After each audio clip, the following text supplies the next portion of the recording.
Have you ever clicked on a OneDrive file only to watch it spin forever or suddenly error out? You're not alone. Today, we'll break down exactly what's happening under the hood and how something as simple as a long folder name can shatter your workflow. If you want to finally understand why files on demand break and spot issues before they mess up your team's sync, you're in the right place. What's really behind your files on demand? Meet the core components. If you've ever wondered why you can grab one OneDrive file right away but wait forever on another, you're in good company. Most people think the whole process is just OneDrive doing its thing in the background, and if something breaks, you cross your fingers and hope a reboot sorts it out. But what's actually happening under the hood isn't magic. It's a pretty complex system full of moving parts with a surprising amount of teamwork going on behind the scenes. The core reality people tend to miss is that OneDrive Sync isn't a single program. It's a system made up of four main components, each with its own job and set of rules. If you picture the OneDrive client as just another desktop app, it's easy to assume everything works or breaks inside that one program. The truth is, the OneDrive Sync client acts more like an entire mini operating system inside your Windows environment. It has its own specialized workers, passing files, requests, and updates between each other in real time. And here's where most admins, let alone everyday users, run into trouble. When sync issues hit, they're often treated like some kind of black box error. Users just see red X's or spinning sync icons and figure the whole system is either online or offline. But every single glitch, slowdown, or file error links directly back to a specific part of the OneDrive sync chain. Not just the cloud service, not just the local app, but often one small, underappreciated component quietly misbehaving. So what are these components? The four key players are the file system filter driver, the sync engine, the cache database, and the cloud communication module. Each one has a distinct job. The file system filter driver sits between File Explorer and your actual storage, deciding what Windows shows you and what stays hidden. The sync engine is the brains. It manages which files need to sync up or down, handling all the state transitions and scheduling behind the scenes. The cache database is like a fast access library, keeping key bits of files and metadata ready for quick access. And the cloud communication module, that one's always looking outward, managing the chatty business of pushing changes to and from Microsoft servers. It sounds simple enough, but if you've ever worked in IT, you know systems like these never play out as neatly as the diagram on a PowerPoint slide. Picture it like a relay team. Each component passes the baton to the next, racing to get your files from the cloud to your desktop or back again. If any one runner on the team drops the baton, you're suddenly dead in the water. It's not about the whole system failing all at once, but a single slip throwing off the entire workflow. Here's an example pulled straight from a Thursday afternoon that went sideways for a finance team. They noticed their accounting folder, which was updated several times a week, suddenly froze in place. Downloads wouldn't finish. New receipts stuck in limbo. The initial guess was a permissions mix-up or maybe some internet issue, but digging deeper with Procmon revealed only the cache database had run out of space, a silent failure causing everything else to back up behind it. No network outage, no OneDrive server errors, just a single module tripping up the rest. Every component in this chain is tightly woven with the next. The filter driver needs accurate signals from the sync engine to show the right icons. The sync engine relies on the cache database to avoid repeated slow fetches from the cloud. If the cache corrupts or fills up, the engine's queue grows, and the filter driver can't handshake with the cloud module. Each handoff matters. When a folder hangs or a file stays stubbornly offline, even with a full bar of Wi-Fi signal, tracing the issue often means figuring out who dropped the baton and why.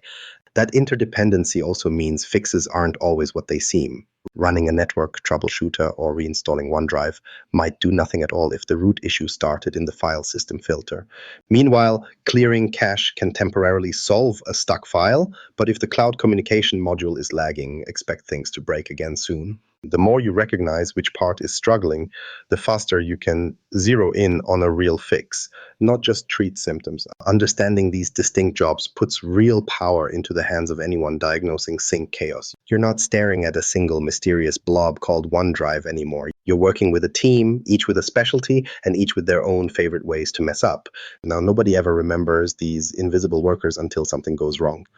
But spotting which one tripped up is often the difference between losing another afternoon to endless troubleshooting and actually fixing the thing. So file icons in Explorer, cloud checkmark, spinning dots, they aren't just decoration. Behind every icon is the filter driver, the first and most misunderstood part of the OneDrive team. It lives quietly in the background until it's suddenly center stage when something breaks. Let's take a closer look at what this invisible gatekeeper is actually doing every time you open a folder or save a file, because that's where a lot of confusion and a lot of the headaches really start. The file system filter driver, where file states get decided. Those little icons in File Explorer. The cloud, the checkmark, the plain white outline aren't just for show. They're the first hint that there's a negotiation happening every time you look at a file in your OneDrive. So who's actually making the call about whether a file lives only in the cloud or is physically present on your hard drive? It's not Windows itself making those decisions. That job lands squarely on the file system filter driver, probably the most important OneDrive component nobody talks about until things go sideways. Think of the filter driver as an invisible security guard sitting between Windows Explorer and anything stored on your disk or in the cloud. Every time you open a folder, right-click a file, or copy something into OneDrive, Windows reaches out to the filter driver for guidance. Should this file show up as online only with a blue cloud? Can we instantly open this document, or do we need to fetch it from the server first? The filter driver doesn't just read a flag and call it a day. Instead, it dynamically makes these calls based on what you're doing, what the system policies say, and what status the OneDrive Sync engine has passed along.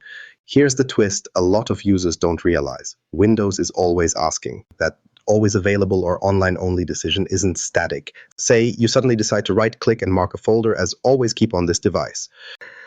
The filter driver picks up on that request, communicates with the sync engine, and starts syncing the file in the background if needed. On the flip side, just hovering your mouse over a dozen files will sometimes prompt it to update what Explorer is showing, depending on what's changed behind the scenes. The icons flicker, shift, turn from clouds into check marks, sometimes almost instantly, and other times after a short delay, if there's more negotiation required with the other parts of OneDrive. Let's make this real. Imagine a design team loads a client folder full of high-res artwork. Everything looks normal in File Explorer, a tidy list with a bunch of cloud icons next to them. The designer double-clicks a massive Photoshop file, and suddenly a file not available error pops up. The knee-jerk response is always to blame the network, but if you dig deeper, it's frequently the filter driver hitting a wall. Maybe a local storage policy stops the file from being downloaded, or the sync engine has flagged it because of a version conflict. Sometimes the limit is as dull as a full cache database, but to users, it just feels like something mysterious broke in OneDrive, that invisible hand deciding what you can see, what you can open, and what state it's in. Is the filter driver working in real time? It intercepts every request, so even just hovering over a new folder can result in an on-the-fly check with the cloud. If a policy has changed, like a new bandwidth limit for downloads, the filter driver has to enforce it. If the device is nearly out of disk space, it may decide the safest thing is to leave a file as online only, even if the user wants to open it. The consequence is that sometimes the file states in Explorer lag behind what's true in the cloud. Most users don't notice subtle delays, but when things jam up, the filter driver is often the first point of friction. It also shapes what breaks if something goes wrong.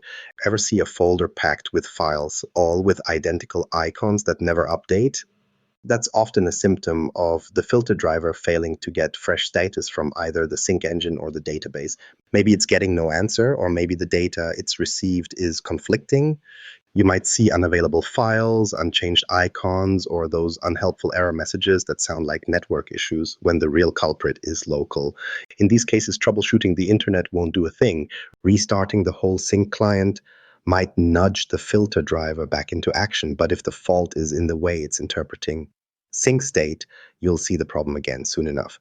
And as OneDrive scales up, especially in business environments where policies, cache limits, and device constraints come into play, the filter driver is where cracks start to show. That's especially true if your sync engine is lagging or out of sync with the actual files. Then you'll notice icons in File Explorer that don't match what you expect, or states that never resolve. Recognizing that you're looking at a filter driver hiccup, not a system-wide outage, puts you a step ahead. For admins and power users, it pays to check what the filter driver is reporting versus what the cloud has on record. Tools like Procmon or even digging through the OneDrive sync logs will often reveal if the requests are stalling at the driver level or getting blocked further down the line. In the end, those little icons tell a bigger story than most users realize. They're a window into not just file status, but which part of the OneDrive system is working, struggling, or flat out broken.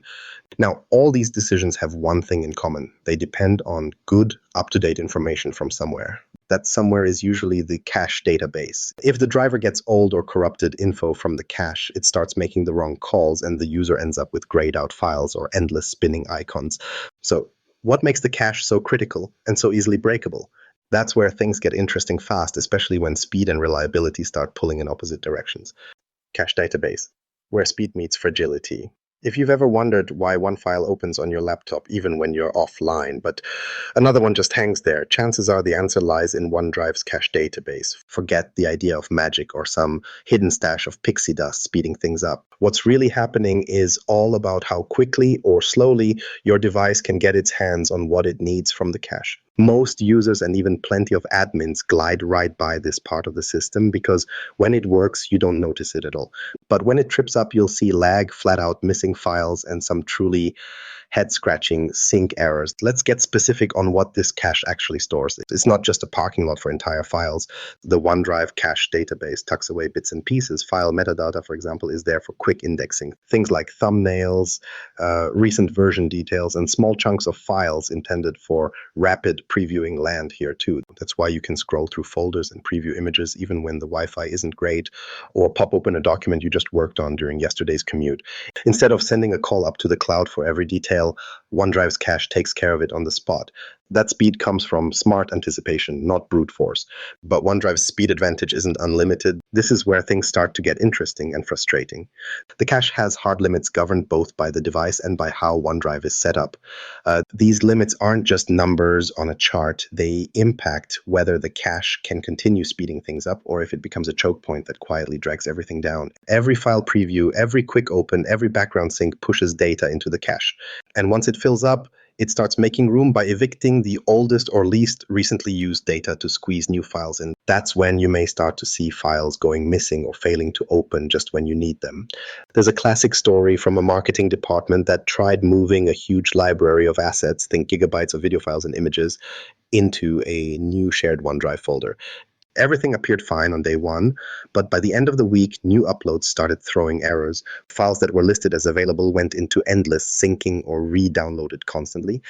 After enough frustrated back and forth, someone dug into OneDrive's diagnostic logs and spotted it. The cache had quietly maxed out. There wasn't enough room left for even the metadata, so uploads stacked up like planes circling a fogged-in runway. Making the situation even trickier, OneDrive rarely surfaces a helpful error for this. Most of the time, you just see general sync failures or files that disappear, never making it out of the waiting room. So how does cache eviction actually work? In principle, it's pretty logical. When the cache nears its allocated limit, OneDrive goes looking for the stuff it thinks you won't need anytime soon. This means rarely opened files or older versions go out first, making space for new additions or things you've accessed lately. It sounds fair until that automatic decision boots out something you actually need for a meeting right before you go offline. The result is a time bomb for users who think a file is safely synced, only to realize later that the cache let it slip. The cache does more than just store working copies. It plays a behind-the-scenes role in version control, keeping temporary copies while sync jobs complete and holding change logs to compare against what's already in the cloud. That's also how OneDrive protects file integrity. If something goes wrong with your local copy, the cache can smartly serve out an older verified version instead of letting you work with a partial or corrupt file. For offline access, it's essential. It determines what's available when you lose your connection. Because of that, users who travel or move between networks rely far more on cache than they realize until it fails them.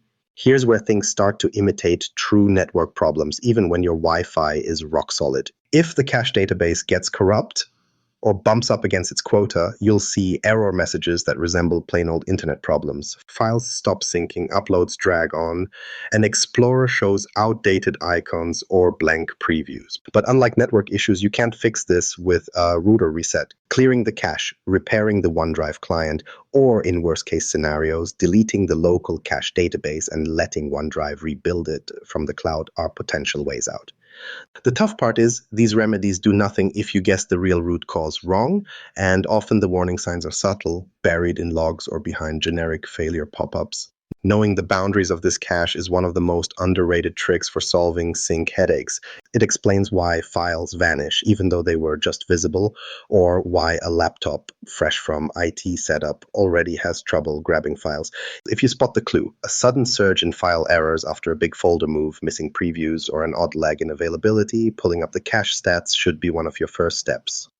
That simple check might save hours of pointless troubleshooting elsewhere in the sync chain. But no matter how much you manage around cache limitations, sometimes you'll find the system never even had a chance. Hit a path or character limit and you can wave goodbye to smooth sync long before the cache or filter driver gets to weigh in.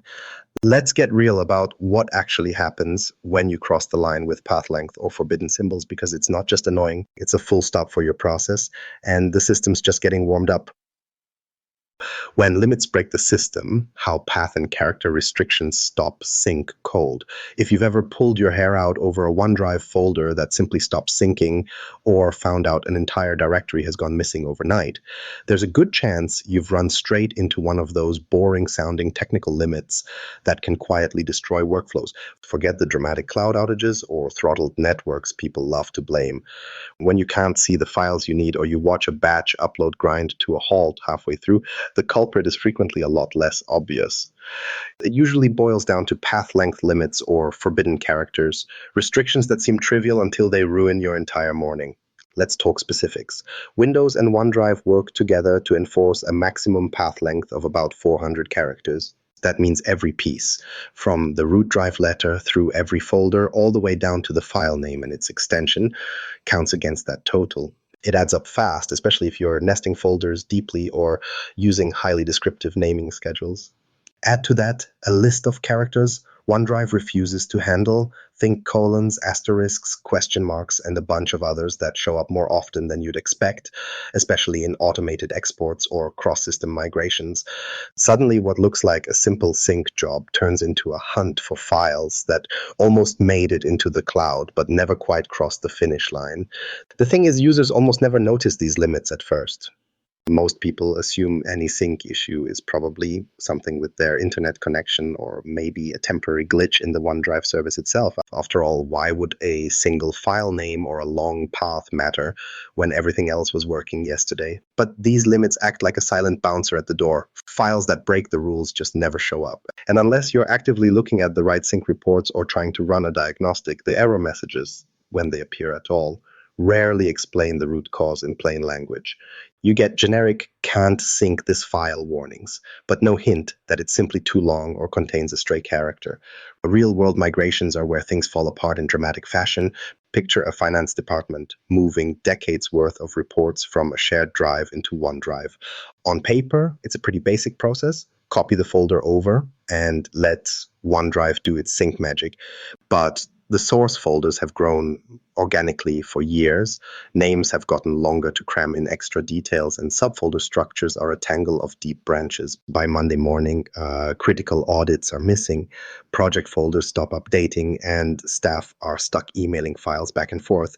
Drilling into the logs, IT finds a pileup of files marked unsyncable, most with names or paths that sailed straight past the allowed limit. There's no warning at the beginning, just a cloud of issues later that tie back to one overlooked rule. The sync engine tries its best to recover from these situations, but it's like patching potholes in a road that's already collapsed.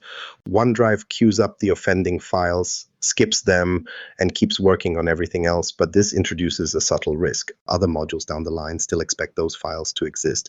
A folder that fails mid-sync might stop batch operations dead or cause apps relying on those files to break unexpectedly. You see cascading effects, incomplete archiving, business process, automation failures, even backup jobs getting stuck because a single file name tripped an invisible wire. Add to that sync errors that sound vague, references to unexpected problems, permission errors, or network timeouts, and you have a recipe for losing hours to troubleshooting that never quite lands on the real issue. What makes this more maddening is how these limits interact with each of the OneDrive client's core parts. The filter driver is the first checkpoint, slamming the door shut the moment you try to create or move a too long file. From there, the cache database might end up holding references to files that never actually synced because they failed the length check or got flagged for a forbidden character. Meanwhile, the sync engine, designed to be reliable but working with what it's given, generates ambiguous errors and keeps plowing forward. Users see nothing more than a failed sync indicator and missing files as the final result. For admins, spotting the telltale signs comes down to pattern recognition. Are batches of files from a deeply nested folder hierarchy failing at once? Do uploads with special characters always result in blank spaces in the destination directory? Is there a sudden spike in so-called network sync failures, but the rest of your SharePoint or OneDrive tenant is green across the board? Those patterns almost always trace back to local restrictions on path length or invalid characters. If you catch them early, it's often as simple as flattening the folder structure or renaming a batch of files with a script. Wait too long and you're stuck untangling a nasty web of missing data and duplicated troubleshooting. The ripple effects hurt productivity fast. One long folder path can block the entire team's shared folder, break power, automate jobs, and suspend crucial document flows without a word of obvious warning. Work grinds to a halt, not because the cloud is down, but because the basics of storage naming weren't followed from the start. If you only look at the surface level errors, you'll waste time chasing non-existent network ghosts or blaming the app when OneDrive is simply doing exactly what it was instructed to do. With all of these moving parts waiting to enforce or stumble over a single character, understanding where each limit triggers, filter driver, cache, or sync engine, means the difference between a quick fix and a week-long headache. When you learn to recognize the signals, you can jump directly to the root and stay ahead of issues as your environment grows. That way, sync failures become a 5-minute script tweak, not a multi-day investigation. Of course, now that every link in the chain is exposed, the components, their limits, the telltale errors, what actually works for diagnosing sync chaos when everything goes wrong at once? The answer is usually less complicated than you'd expect, but only if you know exactly what piece of the machine to watch first. If you've ever stared at a sync error and thought, where do I even start? Now you know why. Every red X and missing file points somewhere along the chain: filter driver, cache, sync engine, cloud. Once you separate out the roles and limits, root causes aren't just easier to find, they're often hiding in plain sight. You'll spend less time second-guessing the network and more time rolling out fixes that actually stick. If this helped cut down on your troubleshooting rabbit holes, share it with your team and stick around for more breakdowns, because clarity is always the best fix.